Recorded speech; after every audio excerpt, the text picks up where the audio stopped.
C'est vrai que ce titre même semble paradoxal. Ce que l'on sait de Louis XIV, ce que l'on peut observer le plus rapidement, c'est que c'est un homme qui, dans son souci de monarchie absolue, c'est un homme qui est soumis à une étiquette.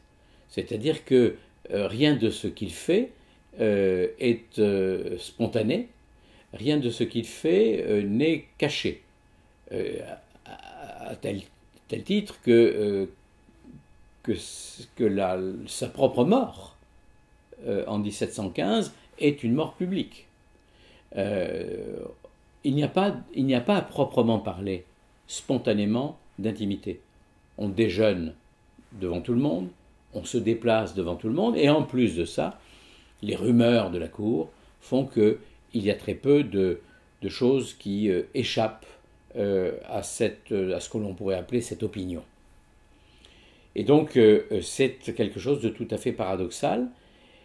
C'est un des mérites de cet ouvrage de faire apparaître autre chose que le roi Soleil en représentation. Le roi Soleil comme monarque absolu qui ne s'appartient pas.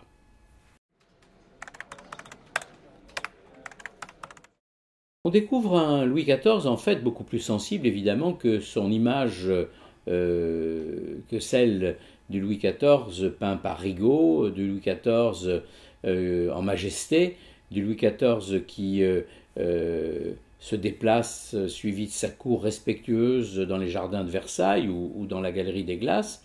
On découvre un Louis XIV qui essaie de s'isoler, un Louis XIV qui s'intéresse à un certain nombre de sujets qui peuvent paraître futiles pour celui qui est le roi Soleil, en particulier ses propres jardins, le plaisir qu'il a à manger tel ou tel fruit à l'époque relativement rare, le plaisir qu'il a à s'isoler, alors pas seulement avec les femmes qui l'honorent et qui l'aiment, mais à s'isoler avec un certain nombre de ses courtisans pour partager un certain nombre d'autres choses que ce que l'on voit en public.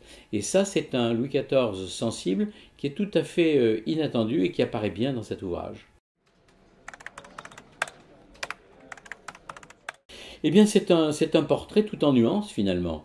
Parce que d'un côté, il y a en effet le roi tel qu'on se le représente, l'État c'est moi, et de l'autre côté, un souverain qui est très humain, pas au sens où il serait particulièrement, entre guillemets, gentil, mais humain, ça veut dire qu'il y a des préoccupations, des inclinations qui sont tout à fait celles, non pas du commun évidemment, mais d'une certaine catégorie de Français à cette époque-là, et avec des curiosités et des sensibilités qui sont celles de la fin du XVIIe siècle.